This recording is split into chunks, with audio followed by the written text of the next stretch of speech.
We go. Okay, everybody, welcome to what I'm going to start calling the Adult Industry Museum here, where we're going to have a history series. And I'm concerned with people that were authentically there, not people that say they were there, pretend to be there. I remember you, which is why I reached out to you, and I really want to like record like your life story, what happened, and also the outrage that I had when I saw what they did to you. I mean, people don't understand with all this media about sex trafficking, they don't understand that madams were trying to protect everybody, that we were literally the front line of defense, not like the police were going to help us. We were the ones out there protecting everybody. So, I mean, just the outrage of what they did to you, that's why I wanted to, and thank you for being willing to share your story so that other people can understand what's happening to everything. Wait a minute, I'm getting a thing that says this is going to end in 10 minutes. Okay, I'll fix that later. Okay, because this might go off in 10 minutes, but that's okay. That'll be the first segment. So let me start with just introduce, because people are going to wonder who you are, why you're called the Death Row Madam. I mean, first, like, tell our listeners or viewers who you are.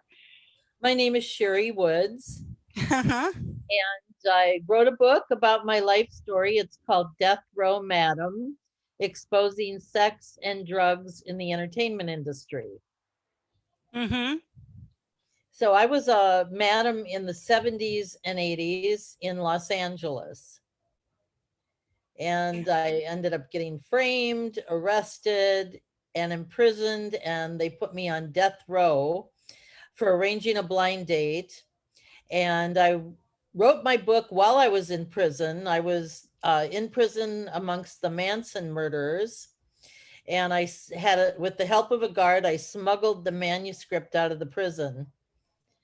And wow, this is like straight out of some movie that you actually smuggled it out of prison.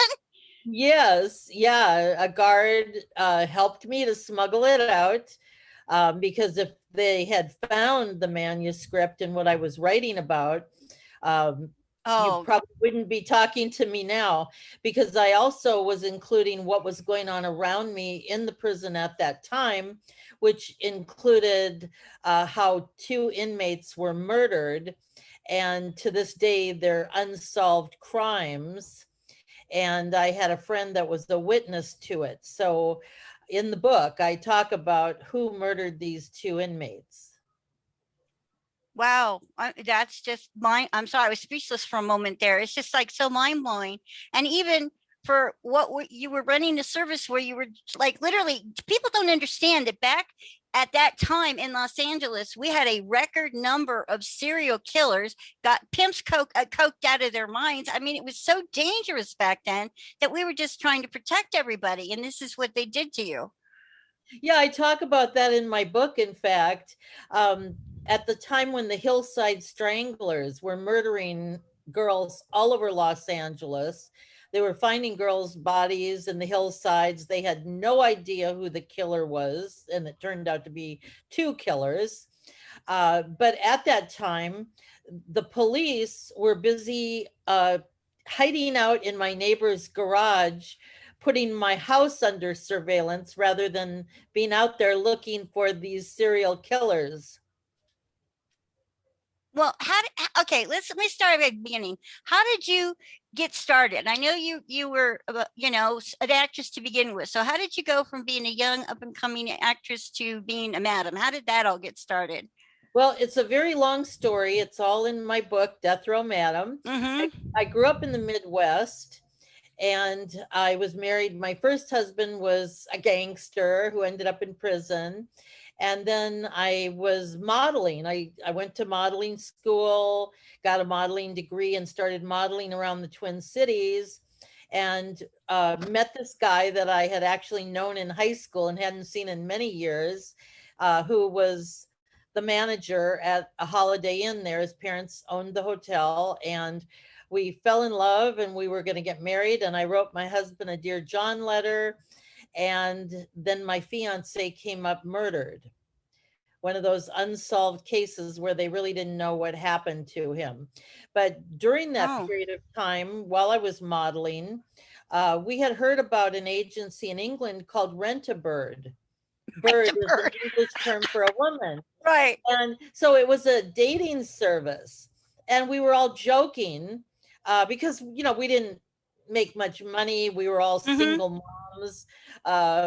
And we said, boy, I wouldn't mind getting paid to go out to dinner or to a sporting event with someone.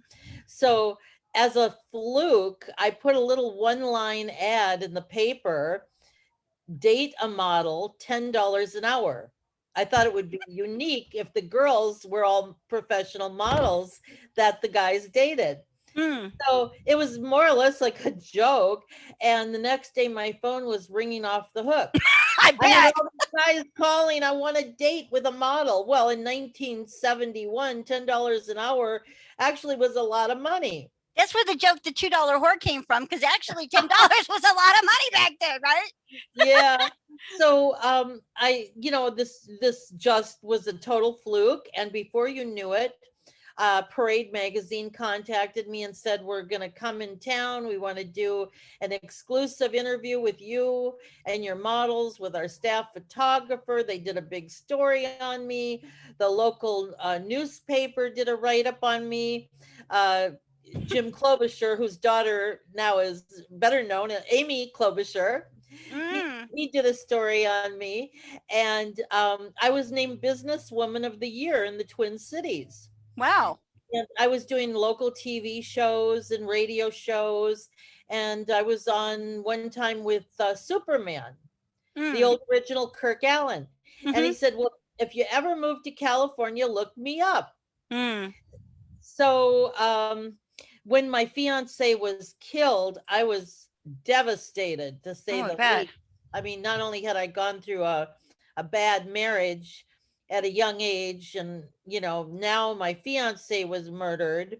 So I decided to pack up my two little kids and head to Hollywood in my Karmann Ghia. Oh, how cute, a Karmann Ghia. Okay.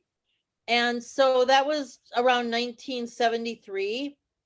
And I contacted Superman, and he took me around to all the studios, and I started at the top, meeting all the top producers and directors. And, you know, I had never acted before. I had no, you know, resume, no acting experience, no photos, you know, and here's all these other professional actors who couldn't get their foot in the door. And I'm coming in there to the big studios, meeting the top people, Mervyn Leroy, you know, Wizard of Oz, and, you know, all the top people. And so in my book, I say I started at the top and worked my way down. Because what happened eventually was I started encountering the casting couch. And I got so disgusted with all these powerful men in Hollywood, producers, directors, casting agents, trying to use their job position to get free sex in promises for movie roles. And there was one producer in particular at Paramount Studios, which I write about in my book, who, after my efforts, was walked right off the studio lot. I could talk about that in a minute, but I was so devastated by that situation, especially, that I decided to turn the tables around on these guys. And I started an agency, and I called it Sherry's Angels, which I named. Oh, cute. Kind of, well, yeah, Charlie's Angels was big then, wasn't it? Right. Charlie's Angels was real big at that time. So I called it Sherry's Angels. And I started an agency. I thought, you know, if I could do it in Minnesota and be successful, I can do it here. And so I turned the tables around, and now all these horny producers and directors and people were calling me up for girls, needing me more than I needed them. And so then the money just started rolling in. So I didn't need to go through that casting couch routine and the humiliation that's been going on for so many years. Right. It actually started way back when. They call it, so, you know, now they have the movements and the sexual harassment. They call it sex trafficking, which is a totally different thing, but they're trying to tie back Mm-hmm. into the same thing. But basically, it's been going on since the actresses of the golden ages, sexual harassment. They call it the casting couch. And so, with this producer at Paramount, he had me coming in for months, reading with him, going over lines, improvising scenes. He told me he was going to have me star in his next film that he was going to produce. And he said, I made Jane Mansfield a star. I can make you a star. So I was having to pay a babysitter and missing being able to have dinner with my children and having to drive all the way from the valley to Paramount Studios. That's a drive. And That it is was a drive. costing me money, and I wasted so much time. And then of course this guy starts in with, oh well, now we're going to do a scene where you're going to play a prostitute and you're going to seduce me.